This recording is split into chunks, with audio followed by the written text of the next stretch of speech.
A Naxal attack in the Red Corridor is not unusual, but the fact that it has come 5 days after security forces claimed a successful and foolproof mock drill in the jungles of the Maoist hotbed Bastar in Chhattisgarh has raised serious questions in the state.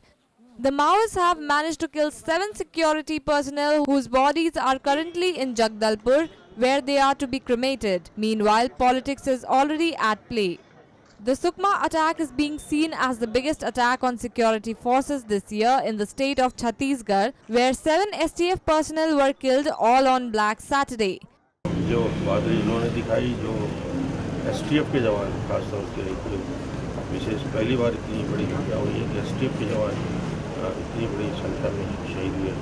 तो निश्चित रूप से बहुत tough इलाका है, बहुत ही उनका इलाका है। इस इलाके में जाना दुस्साहस का काम होता है और ये काम एसटीएफ के जवान करते रहे, हमेशा चुनौती देते रहे। दुर्भाग्यजनक घटना है कि उनकी बहादुरी से लड़ते हुए भी शहादत हुई। The attack comes just at a time when the rebels launched their annual tactical counter-offensive campaign. The chief minister, while on a visit to a hospital, said that those who put up a brave fight will be rewarded. घायल हुए हैं, जो बहादुरी दिखाई है, उन्हें भी promotion दिया जाएगा। जो कांस्टेबल हैं, जो निरीक्षक हैं, जो आज आप अपनी बात बता रहे थे 10 लोग, निश्चित रूप से बहादुरी बात है। Meanwhile, politics is being played over the deaths. The Congress has called it a national shame as there was delay in retrieving the bodies of the people dead. The bodies of the policemen were brought to Jagdalpur later on Sunday.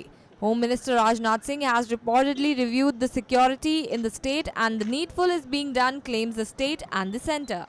Total 7 लोग लाए गए। इसमें सबसे पहले मनोज जी हैं, जो 27 वर्ष है। उनके पीठ में गोली लगी हुई है और वहां से रक्तस्राव हो रहा है।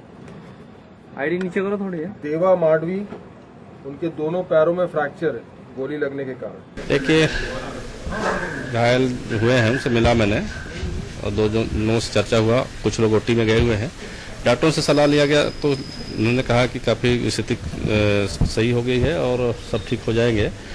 और जवानों से भी मैंने 2 जवानों से चर्चा किया, उनकी स्थिति काफ़ी अच्छी लगा और जो घटना के संबंध में भी जानकारी पूछा, उन्होंने अपनी जवाबी कार्रवाई किया है। उन्होंने कहा ऑपरेशन में हम लोग निकले हुए थे, सर्चिंग के दौरान अम्बुश लगा कर नक्सलियों ने घात लगाया था, जिसके कारण नुकसान हुई है और लगातार जवाबी फायरिंग में हम लोगों ने आमने सामने की लड़ाई लड़ी है और उसमें से हमारे 7 जवान निश्चित है कि शहीद हुए और 10 घायल हुए। 10 में से 7 यहाँ पर इलाज में आए हुए हैं, लाया गया है और 3 जो है बस्तर में, जगदलपुर में एडमिशन किया गया।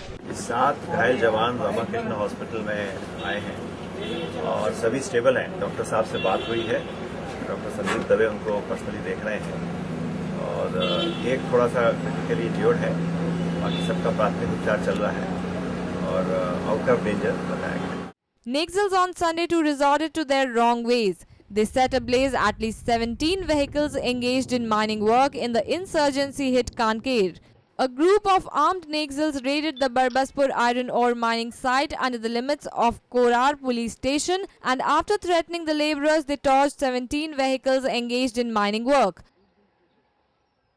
Powered by NNIS.